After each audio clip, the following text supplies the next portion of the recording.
Welcome to Andrew care connect programme.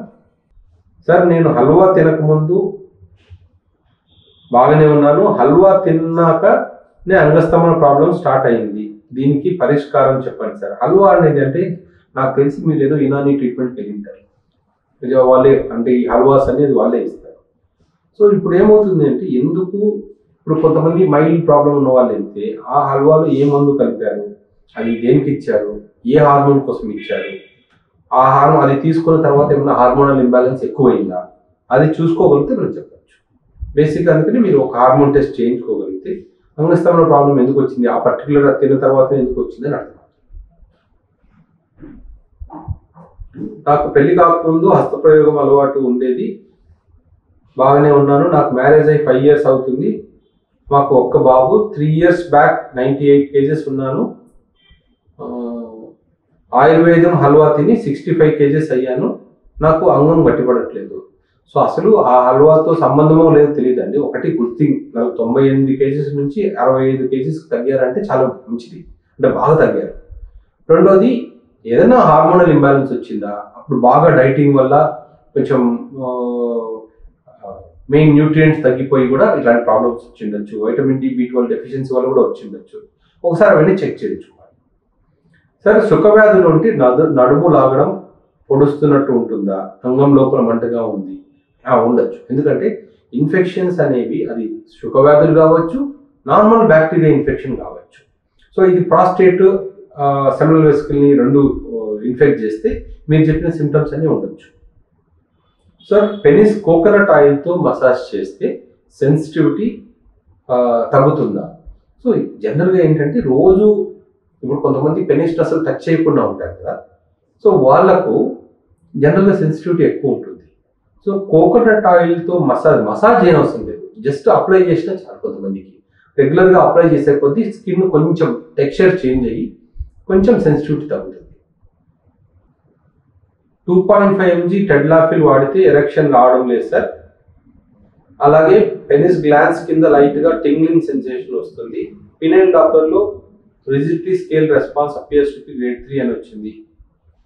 So అంటే మీకు లోపల అంటే పినైల్ డాప్లర్లో కంప్లీట్ ఎరెక్షన్ రావట్లేదు అంటే కొన్నిసార్లు బ్లడ్ వెజల్స్ కంప్లీట్గా ఎక్స్పాండ్ అవ్వట్లేదు అని అర్థం. సో అప్పుడు ఒకవేళ పినైల్ డాప్లర్ నార్మల్ వచ్చినా కూడా రావట్లేకపోతే మోస్ట్లీ ఎండోథీలియల్ డిస్ఫంక్షన్ అర్థం. ఏదో స్టిఫ్నెస్ అన్న ఉండాలి, లేదా ఎండోథీలియల్ డిస్ఫంక్షన్ ఉండాలి.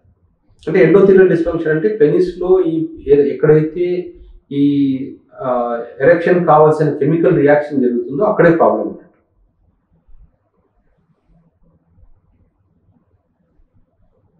హలో సార్, నేను టెడ్లాఫిల్ వాడుతున్నాను, ఎరెక్షన్ అవ్వడం లేదు. టెస్టోస్టిరాన్ 155కి వచ్చింది. నేను ఇందాక ఐ థింక్ ఆల్రెడీ మీరు సెకండ్ టైం పెట్టినట్టున్నారు. ఫస్ట్ ఇంత లో హార్మోన్ ఎందుకు ఉందని చెక్ చేసుకోవాలి. సో ఆ హార్మోన్ ఫస్ట్ ట్రీట్ చేయాలి మీరు. టెస్టోస్టిరాన్ 155 అంటే చాలా తక్కువ ఉన్నట్టు. నా ఏజ్ 64 years, నేను టెడ్లాఫిల్ 2.5 mg తీసుకోవచ్చా అని అడిగారు. జనరల్గా తీసుకోవచ్చండి, ఏ ప్రాబ్లం ఉండదు. ఎందుకంటే 2.5 mg అనేది చాలా మైనర్ డోస్.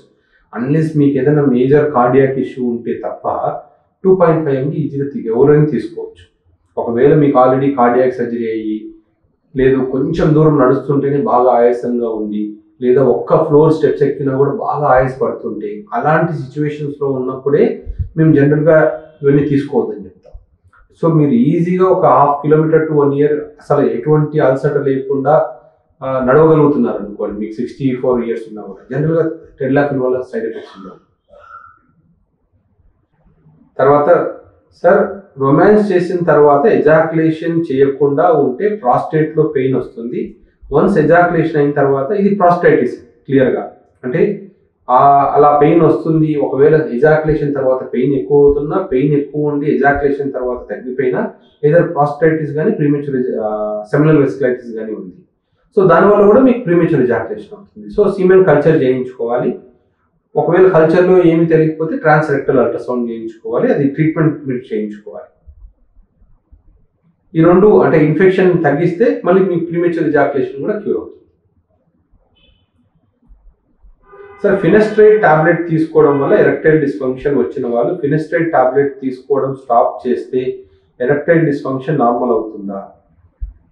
సో ఇదేంటంటే ఫినెస్ట్రేట్ తీసుకున్న వాళ్ళు ఇప్పుడు 10 మంది ఫినెస్ట్రైడ్ తీసుకుంటున్నారు, వాళ్ళలో 6 మందికి అసలు ఏం ప్రాబ్లం ఉండకపోవచ్చు, అంటే నార్మల్ ఎరెక్షన్స్ అసలు తగ్గకపోవచ్చు, కానీ ఆ 3-4 పీపుల్లోనే ఎరెక్టైల్ డిస్ఫంక్షన్ వస్తుంది.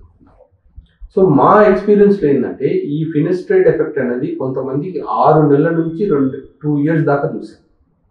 సో అంటే అది ఆ ఎఫెక్ట్ అంతా బాడీలోంచి వెళ్ళిపోవడానికి మినిమం 6 months పట్టేది యావరేజ్ టైం. సో అప్పుడు మళ్ళీ మనం రివర్స్, ఎందుకంటే అది టెస్టోస్టిరాన్ రిసెప్టర్స్ని బ్లాక్ చేస్తుంది. అప్పుడు మీ బాడీలో టెస్టోస్టిరాన్ ఉన్నా అది ఎక్కడ పనిచేయాలో తెలియదు, అది అంటే ఆ రిసెప్టర్స్ బ్లాక్ అయిపోయాయి కదా. సో మళ్ళీ అది రివర్స్, ఆ ప్రాసెస్ అంతా రివర్స్ అయ్యేంత వరకు ఎరెక్టైల్ డిస్ఫంక్షన్ ఉండొచ్చు. సార్ ఓన్లీ ఇంటర్కోర్స్ టైంలో సిల్డనాఫిల్ 25 డెపాక్సిన్ 30 mg యూజ్ చేస్తున్నాను, దానివల్ల ఫ్యూచర్లో ఏదైనా సైడ్ ఎఫెక్ట్సా? సో జనరల్లీ సిల్డనాఫిల్ కన్నా టెడ్లాఫిల్ వాడండి, ఎందుకంటే సిల్డనాఫిల్ అనేది కొన్నిసార్లు వాడే కొద్దీ డోస్ పెంచాల్సి వస్తుంది, మళ్ళీ ఆ పెంచిన తర్వాత తగ్గించలేదు. Sir masturbation can cause ED and PME problems. జనరల్గా ఎప్పుడో ఒకసారి మాస్టర్బేషన్, వారానికి ఒకసారి 2 సార్లు చేస్తే ఏ ప్రాబ్లం ఉందండి. ఎక్కువ మాస్టర్బేషన్ రోజుకి 2 సార్లు 3 సార్లు చేసే వాళ్ళు ఉంటారు కదా, రెగ్యులర్ రిపీటెడ్ మాస్టర్బేషన్, వాళ్ళకే ఏదైనా ప్రాబ్లం రావచ్చు, కానీ అప్పుడప్పుడు చేస్తే ఏం కాదు.